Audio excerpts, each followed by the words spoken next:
وما كنت صحفيات كوحة وكسب بحي عفيس كم دولة وفرقة الصومالية وبين الشرف حسن شيخ آدم وحنا كسب صراحة دارين مع دارين ويرسلوا هذه المجالات الجنة تاسو كل إنسان إذا مختلف سنة أمسهم وكلنا يكون أعلان وحنا رشيدي إن ويركز وها مثل النوع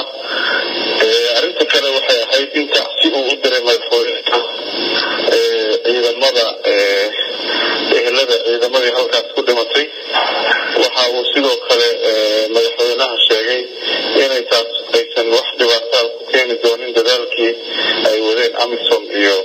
إذا كوف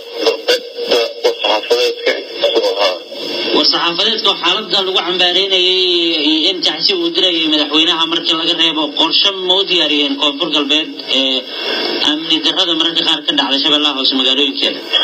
waa ma sida la socoto ciidanka koonfur galbeed hadda lagu wadaagay waxbeen iyo in la diyaariyo ciidamo saddex gobol maamulkooda gacanta ku dhiga oo la wareega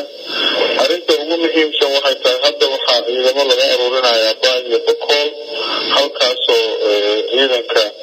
lagu diyaarinayo degmo walba saddex boqol oo ciidana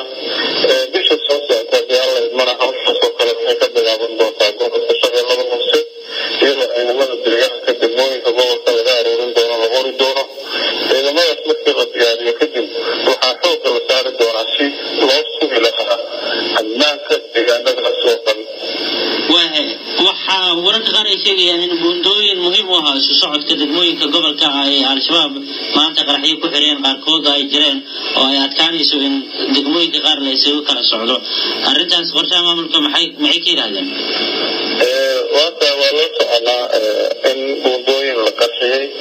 ujeedada loo qarxiyeyna waxay ahayd xeelad dagaal oo la doonayo ciidamada weeraraya janaale in aysan jirin ama uusan soo gaarin gurbad kale oo amisom oo qoryoolay jooga marka xeelad dagaal ay saas u sameeyeen laakiin waa la samayn doonaa buundooyinkaas sida ugu dhaqsiyaha badan waxaa ballan qaaday amisom inay kaalin ka qaadan doonaan sidii buundooyinkaas aysan u cakilmin dadka isu socodkooda marka hawshaas way bilaaban doontaa dhowaan